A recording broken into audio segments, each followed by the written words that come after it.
जय श्री गणेश दोस्तों। हमारी आज की कहानी का नाम है धोखा। कहानी अच्छी लगे तो प्लीज चैनल को सब्सक्राइब कर लीजिएगा। अब शुरू करते हैं कहानी। सुजाता ने आज 10 साल बाद दोबारा बसेरा में कदम रखा था।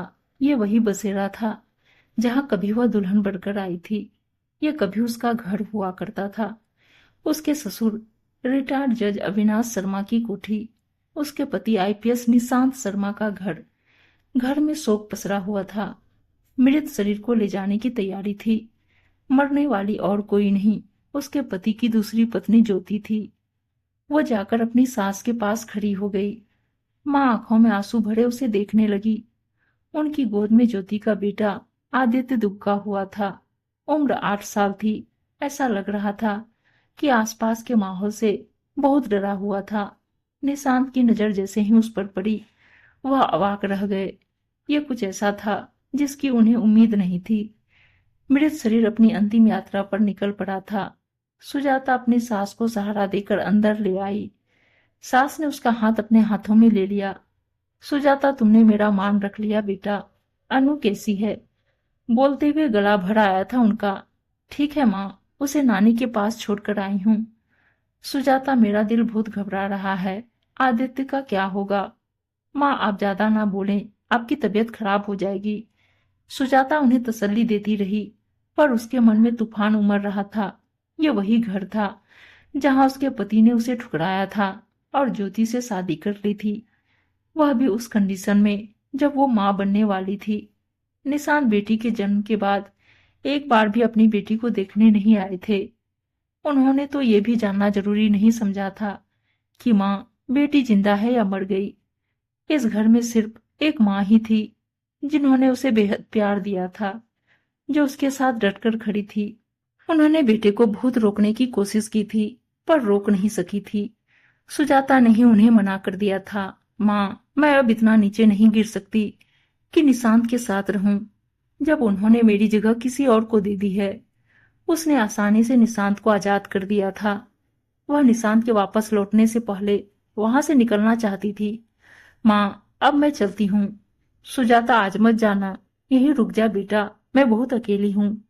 माँ, रूबी और नेहा दोनों यही है आपके साथ। रूबी और नेहा निशांत की चचेरी बहनें थी। जब वह शादी होकर आई थी तो ये दोनों उसकी नंदे कम सहेली ज्यादा बन गई थी। भाभी, रूबी का गला भर आया, हम तो आपका साथ कभी। उसकी रुलाई फूट पड़ी। सुजाता माँ के सामने खुद को बेबस पा रही थी। उनके बार बार जोर देने पर वह रुक गई। मम्मी को फोन करके बता दिया। मम्मी को बहुत गुस्सा आया था, पर सुजाता ने किसी तरह उन्हें समझा दिया। शाम को सब आ गए थे। निशांत के चेहरे पर गम के बादल छाए हुए थे। सुजाता महसूस कर रही थी कि निशांत की नजरें उसे ही ढूंढ रही थी। वह नहीं चाहती थी कि निशांत से सामना हो, इसलिए वह चुपचाप एक तरफ हो गई। उसने घर वैसे ही संभाल लिया जैसा पहले करती थी। सारे इंतजाम कर रही थी। रात को सास के साथ उनके कमरे में थी। सुबह होते ही वह तैयार हो गई। फिर उसका सामना निशांत से हो गया। निशांत को देखकर उसका मन गुस्से और नफरत से भर उठा, पर यह मौका इन सब के लिए नहीं था। उसने भले अपनी सौत को हजार बद्दुआ दी थी, पर उसके बच्चों का ख्याल आते ही वह अपने मन को शांत कर लेती थी। उससे ज्यादा नफरत उसे उस इंसान से थी जिसने उसकी आत्मा को छला था। कितनी खूबसूरत थी वो, छूते ही मैली हो जाने वाली एक सुघड़ गृहिणी। निशांत तो उसकी नफासत और खूबसूरती के दीवाने थे। उनकी शादी को 3 साल हो गए थे। कभी निशांत के प्यार में कोई कमी नहीं देखी थी। उसका और ज्योति का शक्ल सूरत का कोई मुकाबला नहीं था। ज्योति आईपीएस थी। एक साथ काम करते कब उनकी नजदीकियां बढ़ गई उसे पता ही नहीं चला। उसने सपने में भी नहीं सोचा था कि निशांत उसे धोखा देंगे, उसके सीधेपन को छलेंगे। फिर सब कुछ खत्म हो गया था। माँ की आवाज ने उसे वर्तमान में ला दिया। सुजाता बेटा, शाम को आ जाना। पर माँ, मेरी क्या जरूरत है, सब तो है यहाँ। निशांत अपलक उसे देख रहे थे। उसने उन्हें अनदेखा कर दिया। नहीं सुजाता, तुम आ जाओ शाम को। 13वीं तक तुम यहीं रुक जाओ। मैं तो हमेशा से इस घर में अकेली ही रही हूँ। उनकी फिर से रुलाई फूट पड़ी। वह झट से निकल गई। शाम को न चाहते हुए भी उसे आना पड़ा। नौकरों से सारा काम कराना, पंडित जी को क्या क्या चाहिए, रिश्तेदारों के ठहरने का इंतजाम, सब उसकी देखरेख में हो रहे थे। निशांत की बुआ ने उसे देखकर कहा, सुजाता, चलो ठीक किया तुम आ गई। ऐसे वक्त में भाभी को तुम्हारे साथ की जरूरत थी। हाँ, ज्योति की माँ की आंखों में वो जरूर खटक रही थी। 13वीं के पश्चात ज्योति की माँ ने मौका देखकर उससे कहा, तुम यहाँ क्यों आई हो? ये मेरी बेटी और उसके बेटे का घर है। यहाँ हक जमाने की कोशिश भी मत करना। आंटी, आप बेफिक्र रहें। मुझे ये घर कभी फला ही नहीं। मैं अपनी बेटी के साथ बहुत खुश हूँ। मुझे मेरी जिंदगी में किसी की जरूरत नहीं है। इस घर में मैं अब कभी वापस नहीं लौटूंगी। ऐसा कहकर वह रूम से बाहर निकल गई। दरवाजे पर निशांत खड़े थे। शायद वह सब कुछ सुन चुके थे। उनके चेहरे से लग रहा था कि जो कुछ उन्होंने सुना था, शायद उन्हें इसकी उम्मीद नहीं थी। वो वापस लौट आई। माँ उसे फोन करती रहती थी, घर के हाल समाचार सुनाती रहती थी। उसका दिल नहीं करता था सुनने का, पर माँ का मन रखने के लिए सुन लेती थी। तलाक के बाद उसने एक छोटी सी जॉब कर ली थी, बहुत ज्यादा तो नहीं, पर माँ बेटी का काम अच्छे से चल रहा था। अनु 10 साल की थी, पढ़ाई में बहुत होशियार। उसे माँ का रूप और पिता का व्यक्तित्व दोनों मिले थे। एक दिन जब सुजाता ऑफिस से लौटी, फ्रेश होकर चाय बना रही थी, दरवाजे पर बेल बजी। उसने दरवाजा खोला। निशांत खड़े थे, साथ में आदित्य था। क्या मैं अंदर आ सकता हूँ? वह दरवाजे से हट गई। इतने में उछलते कुत्ते अनु अंदर से आ गई। उसे देखकर निशांत को झटका लगा। ऐसा लग रहा था कि किसी ने सुजाता की और उनकी मिट्टी को लेकर ये मूर्त बनाई हो। उसने आते ही हाथ जोड़ दिए। दमकता चेहरा, बड़ी बड़ी आंखें और होठ बिल्कुल माँ जैसे, काले बाल, नाक तो बिल्कुल उनकी जैसी तीखी थी।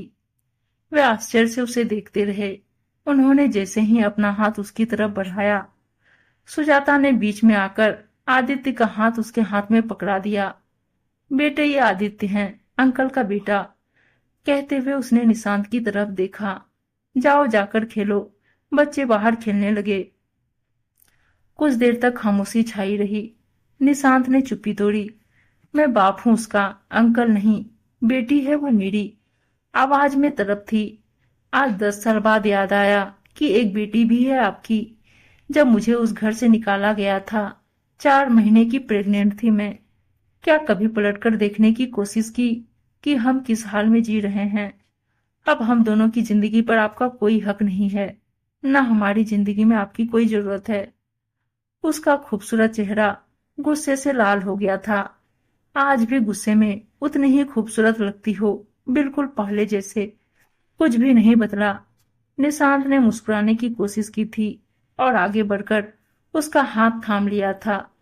बच्चों को माँ और बाप दोनों की जरूरत होती है सुजाता। सुजाता ने अपना हाथ छुड़ा लिया। वह सिहर उठी। नहीं नहीं, अपने अपवित्र हाथों से मुझे छूने की कोशिश भी मत कीजिए। इन्हीं हाथों से आपने उसे छुआ था। मेरे शरीर को नहीं छू सकते आप। आपके हाथ गंदे हैं। खबरदार जो मुझे छूने की कोशिश की। उसने अपनी साड़ी अपने इर्द गिर्द लपेट ली। वह गुस्से से कांप रही थी। घिन आती है मुझे आपसे। वह सोफे पर बैठ गई। निशांत घबराकर पीछे हट गए। उन्होंने हाथ जोड़ लिए, गिड़गिड़ाकर बोले, प्लीज सुजाता, मुझे एक मौका दे दो। अब कोई गलती नहीं करूंगा। मैंने बहुत गलत किया है। एक बार माफ कर सकोगी मुझे? IPS Nishant Sharma, handsome, rice खानदान से। उसके लिए लड़कियों की कमी नहीं है। सिर के बल दौड़े चले आएंगे लोग। पर आप गलत जगह दांव खेल रहे हैं सर। यहाँ आप कभी नहीं जीत पाएंगे। आपकी बीवी मर गई, तब आपको मेरी और अपनी बेटी की याद आई। निशांत का गला अब रुद्ध हो गया। बहुत बड़ा गुनाह किया था। माफी मांगना चाहता था, पर तुम्हारा सामना करने की हिम्मत नहीं जुटा सका। सुजाता का स्वर तेज हो उठा। यह सब झूठ है। अब आप मुझे अपने झूठ के जाल में और नहीं फंसा सकते। इन 10 सालों में बहुत कुछ बदल गया है निशांत। मैंने सही गलत में फर्क करना सीख लिया है। आपके लिए कोई कमी नहीं है। अब किसी बड़े खानदान की या कोई ऑफिसर लड़की देखकर शादी कीजिए। सुजाता कभी नहीं लौटेगी। निशांत, तुमने दोबारा शादी क्यों नहीं की? इसीलिए कि तुम मुझसे अभी प्यार करती हो। कभी भूल पाई हो मुझे और मेरे प्यार को? सही कहा आपने निशांत। मैं कभी नहीं भूल पाई आपको, आपके दिए धोखे को। सुजाता हंस पड़ी। सही कहा आपने। प्यार मैंने शादी के बाद किया था, वो भी सिर्फ आपसे, एक धोखेबाज आदमी से, जिसने मुझे जिंदगी का सबसे बड़ा सबक सिखा दिया। पर जानते हैं निशांत, मेरे दिल में आपके लिए अब कुछ भी नहीं है, न प्यार न नफरत। मैंने आपको माफ कर दिया अनु के लिए। अनु में आपका अंश है, इसीलिए। अब वह सौदेबाजी पर उतर आए थे। हमेशा ऐसा ही तो किया था उन्होंने उसके साथ। अनु मेरी बेटी है, मैं जब चाहूं कोर्ट से उसकी कस्टडी ले सकता हूं।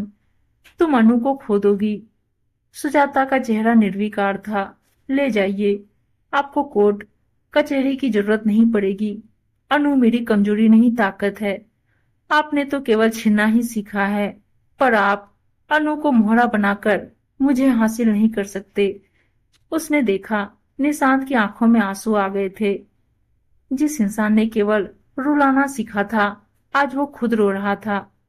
उसने निशांत के चेहरे पर हार देखी थी, उसकी आंखों में सुकून उतर आया था।